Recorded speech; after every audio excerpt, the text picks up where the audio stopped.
removal of Robert Mugabe as president of Zimbabwe in November led to several Mugabe loyalists going underground. The most prominent of these is probably Jonathan Moyo, until recently a cabinet minister, key ally and close advisor to Robert Mugabe and his wife, Grace. He's been described as one of the most hated men in Zimbabwe and is wanted in the country on corruption charges. Jonathan Moyo is now in hiding in self-imposed exile and says his family is being harassed and that his life is under threat. We cannot disclose his location at his request. This is his first interview since the ousting of President Mugabe. What has he got to say for himself? Jonathan Moyo, welcome to Hard Talk. Why have you gone into hiding and not wished to disclose your whereabouts? It is because of the extraordinary situation that exists in Zimbabwe following the unconstitutional overthrow of the government in a military coup that took place on the 15th of November. And on that day, the military specifically targeted my house and myself with a clear intention to cause harm. And that's why I am not in the country, although I left the country legally. I am not at liberty to disclose my whereabouts because they have shown a very clear and determined intention to find me and harm me wherever I am. You've talked about worries about your life and threats and harassment and so on. What's the evidence for that? It's common cause in Zimbabwe. I've even put that evidence on my Twitter feed on the morning of the 15th of November, around 2:30 a.m. Zimbabwean time. Some between 15 to 25 heavily armed SAS soldiers came to my residence and they destroyed the gate, destroyed the entrance, the door to my house, and shot their way into every room looking for me. But fortunately, they did not find me, and none of the members of my family were there because I had been forewarned the previous night that I should not spend the night at my house and that I should take every member of my family with me out of the house, and the evidence, physical evidence of what then happened to my house has been there for anyone to see. All right, so where did you go then? Where did you go? Reports are that you went with your family to Robert Mugabe's mansion and that they were allowed to stay but you were refused. Is that what happened? That is false. I'm glad that the military people who wanted to harm me on the night of the coup don't actually know what happened, and they've been peddling falsehoods about the circumstances. What I would say, without putting in jeopardy many of God's people who were very kind to give me assistance, is that it is true that I took my family with me on the night of the 14th of November to my colleague's residence, and my colleague being Xavier Kasukuwere, who was then Minister of Local. And the amazing fact is that his house was also attacked about the same time when my house was being attacked, when I was there with my family. It was him and his family, and altogether there were 11 of us at his residence when the residence was attacked. So that's where you went. But you know that Xavier Kasuku and you are one of the most wanted men from Zimbabwe, and in fact the former finance minister Ignatius Chombo is in prison. How did you manage to escape Zimbabwe? You say you left legally, but yet on the other hand you've just described how the army and the authorities were coming after you. Yes. When they came to attack Xavier Kasukuwere's house about 2:30 a.m. On the 15th of November, they subjected it to some 15 minutes of gunfire, and amazingly, after those 15 minutes, and they had surrounded the house, the sounds of gunfire just went silent, and we waited there for, I think, something like 10 minutes, and there was no movement or sign of any presence of these special forces that had surrounded the house and shot at it from every angle.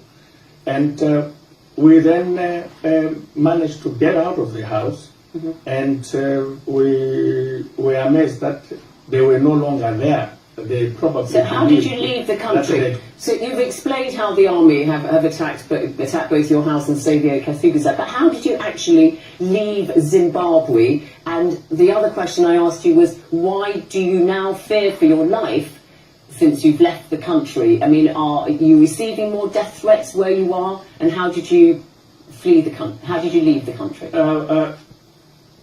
I left Zimbabwe with the help of people who to me are angels, because they saved lives.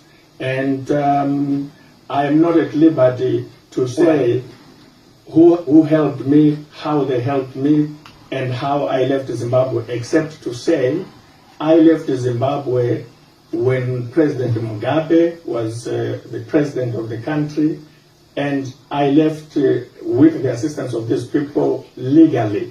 I left the country legally. I managed to escape the net of the military people and to be where I am legally. So, but do you not think that, as I said, you've got the new Zimbabwean government saying they've got Interpol, they want Interpol to help them locate you and a couple of others, the most wanted, some say most hated men in Zimbabwe, because you were, of course, very, very close to Robert Mugabe. It's going to be a matter of time, isn't it, before you are returned to the country? Well, fortunately, there's something called international law. I want to make clear that when I left Zimbabwe, there was no warrant of arrest against me, and there was only a death warrant, and we have incontrovertible evidence in black and white, a documentation that shows what the intention of the junta in Harare was with regard to my security as well as that of my colleagues. They have, since their coup, started framing all sorts of political charges in the guise of criminal charges. They said they were targeting the so-called criminals surrounding President Mugabe, but we now know that they were talking about political criminals. They have not come up with any crimes that rise to the level of charges that would warrant the interest or attention of Interpol. These are people in pursuit of a political agenda. They believe that we committed political crimes by supporting President Mugabe and not supporting them. Right. So this is a very strange and unique definition of criminals only applicable to Zimbabwe. But I repeat, there is international law. Yes, everything will finally... There's also Zimbabwean law, and the government has said that it wants, the president, Mnangagwa, wants to track down $2 billion of state funds that have disappeared through corruption, and the reports suggest that you are wanted for allegedly stealing assets under the systemic corruption that we know existed under the Mugabe years. That is why they want you. There is no such evidence that they've put anywhere. They are going after people who they allege were hoarding beans, rice, and such things. Well, no, you're one of the people they say was involved in systemic corruption. Let me just tell you what Ibo Mandaza, a political analyst and former ZANU-PF member, has said. He talks about the new government's delicate handling of the old man, Robert Mugabe, but they'll make an example of Grace Mugabe and some others around her, even though the corruption goes much bigger. You were one of Grace Mugabe's key allies, part of the so-called G40 faction that was trying to maneuver her as successor to Robert Mugabe. So you are really top of the list when it comes to the people who are wanted for this alleged corruption. First of all, it is not corrupt to support a particular politician to become any office holder, whether it's vice president, president. It can't be a crime in a constitutional democracy. It is false to allege that there was an attempt to elevate Dr. Grace Mugabe, the former First Lady. What is really going on here is that there is a group of people that sees itself as the stockholders of Zimbabwe. And this group is led by Emmerson Mnangagwa, who is now president, but de facto the control of this group is by General Chiwenga, the former well, he's the vice president now. He's the vice president now. Who is the vice president now? But he's vice president because of a military coup. He has not been voted into that office. No, but the if you grab power by force, can I just say, you then must find excuses to justify that grab. And this is what they are doing. You are questioning the Emmerson Mnangagwa, the new president. World reaction has, by and large, welcomed him. Rex Tillerson, US Secretary of State. Zimbabwe has an extraordinary opportunity to set itself on a new path. British Foreign Secretary Boris Johnson, I'm encouraged by President Mnangagwa's words so far. Angela Merkel, the German Chancellor, said to him, Germany will support you as a partner in your endeavours to start a new chapter in the history of Zimbabwe. That is the reality you're facing now. You can criticise what has happened as much as you like, but that is what the world is saying. It's accepted.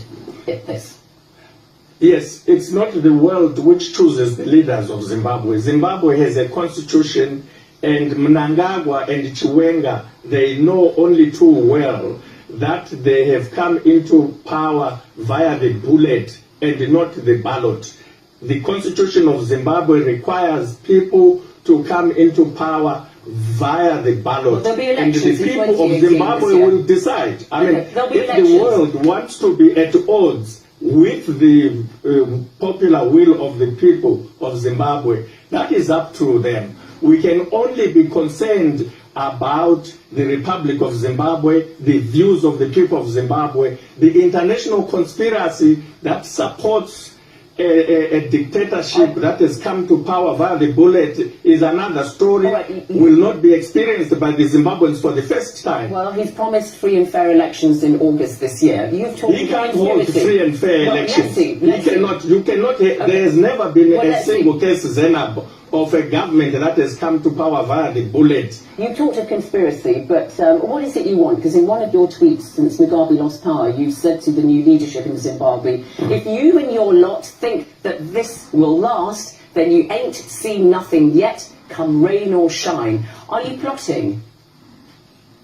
No, Zimbabwe, in spite of this coup, Zena, the fact of the matter is Zimbabwe has come of age. It is a country of laws. We have a new constitution, and this is a constitution that the people of Zimbabwe made for themselves. And it has been broken, and it has been broken via a coup. And if anyone out there thinks that the Zimbabweans are going to embrace the coup, entrench these leaders, when they know a very worrying fact, Zena, right now, the cabinet of the Republic of Zimbabwe is led by the most feared people in the history of this country.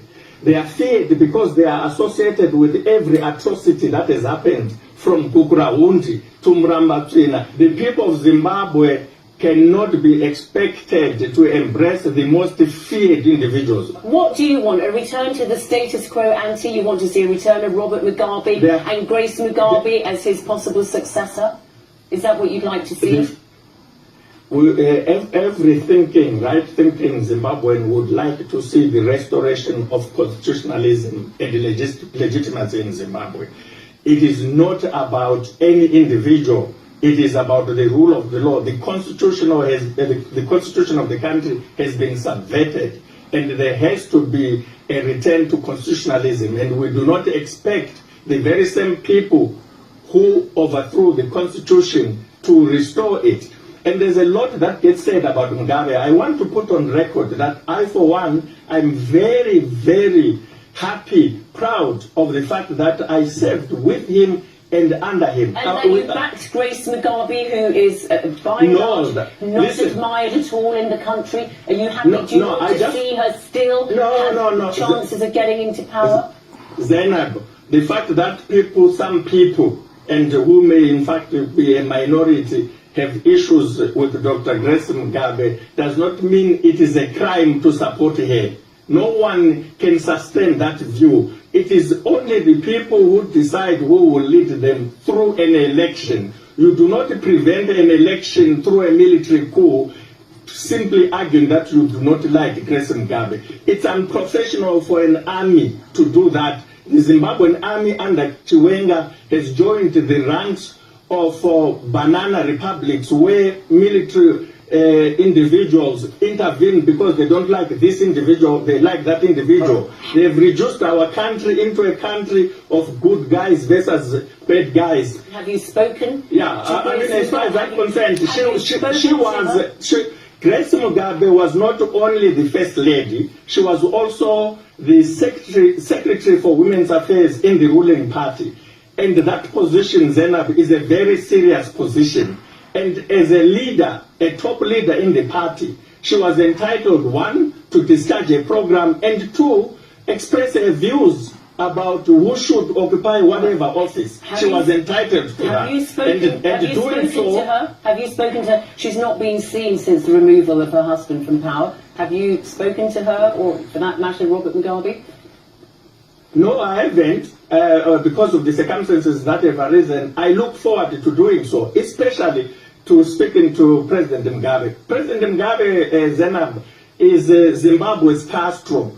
But unfortunately, Zimbabwe is not Cuba, and Zimbabweans are not Cubans, because our politics have been influenced by our neo-colonial relationship with the white settler economy and with Britain. You said you're proud of having served under Robert Mugabe. You've talked about his legacy. His legacy, for example, is that 3/4 of Zimbabwe's population live on less than $5.50 a day. A quarter of Zimbabwe's children under the age of 5, 27% of them, experience stunted growth. The Trades Union Congress in Zimbabwe says that there's 90% unemployment. I could go on and on. You are higher education minister. The fees for a term at a university in Zimbabwe is $1,000 a term. So it's become really something that only the privileged few can enjoy. I mean, that's just an example of the legacy that you talk about. No, that is not the legacy. That's what you are calling the legacy. You are identifying certain challenges that the Republic of Zimbabwe has, and you say that this is the legacy. No, that is a very strange definition of legacy. We accept, as we did even as we were in government, that there were challenges facing the country. We know what the reasons for some of those policy challenges are. But unfortunately, the president put faith in the people who have now turned against him and who used his assignment of responsibility to in fact plot his downfall. But you were part of a government, as I said, which this current government says now that you were part of the systemic corruption. We've heard press reports of your lavish home in Harare. My home is a very modest home in the neighborhood. There's nothing extraordinary about it. I built that house when I was not in government. I worked very hard in order to get that house built. I am very proud. You people can create as many, but the truth of the matter is you will not find a single case where I took a cent to build anything for myself or my family. Are you talking to an intermediary about your own future and whether make some kind of deal with immunity from prosecution? You cannot discuss those issues with an illegal regime. And an illegal regime is one that comes into power against the Constitution, in violation of the Constitution. That regime may be in effective control of the territory, but it is an illegal regime. It is an illegitimate regime. They kept saying they wanted to have elections within 6 months. We know that when Mnangagwa and Chiwenga went to Morgan Tsvangirai's house, and Morgan Tsvangirai, the opposition leader in Zimbabwe, Yeah. they pretended that they were concerned about his health and so forth. But we know they wanted to negotiate with him to postpone elections for at least Right, let's 3 talk years. about you. What They will are you do? afraid of elections. They don't want to have free and fair elections. What will Let alone you do? credible elections. What will you do? Sorry? What will you do? Do you want immunity from prosecution? Do you want to go back to Zimbabwe? We would, every Zimbabwean who cares about the country would like to see a return to constitutionalism. That is the fundamental. We must have the rule of law. The army deployed itself in Zimbabwe when the constitution says only the president can deploy it. Now, when you have people who have deployed themselves, taken over all the institutions of the state and government, you don't discuss immunity with them. But They if have you were no to be offered basis. it, would you go back? If you were to be offered it, would you When go back? the devil offers you immunity, you would be a fool to enter into what is called a Faustian bargain. So what will you Any do? pact with Where the will devil- you live? I mean, there have been press reports that you asked the Kenyan authorities for asylum and that this was refused. Where will you go? What No, is that? but these are false reports. These are false. You know, there have been all sorts of reports fishing for my whereabouts. I want to tell you, Zena, what you know. You can't have people become stateless just because some individuals have grabbed power in their home country. That's not international law. We do not live in the jungle anymore. So these questions will resolve themselves in the fullness of time. So how is Jonathan Moyo going to live? Be forever a fugitive on the run? Where are you going to You live? Where cannot will be you a seek fugitive. asylum? I want to remind you, when I left Zimbabwe, there was no warrant of arrest against me. I did not run away from any warrant of arrest. I ran away, if you want to use those terms, from a death warrant, an unlawful attack on my house by military people. There is no one anywhere in the world who will simply sit there and say, come and attack me, come and kill me. You do not implement justice by sending armed soldiers to attack a civilian residence. So I'm not bothered about that question because at some point the rule of law and constitutionalism will speak. Zimbabweans are already demanding, they want to know what happened to President Mugabe. He was humiliated by the very same people who were saying they want to restore his legacy, who were claiming to be targeting others around him, when in fact they were targeting Mugabe. And they targeted him in a very humiliating and totally unacceptable way. Zimbabweans there, forget about me. Zimbabweans in the country are asking fundamental questions about what happened, why it happened, and they wanted to see restoration of the rule of law, constitutionalism in Zimbabwe, and they will get it. Jonathan Moyo, thank you very much indeed for coming on Hard Talk.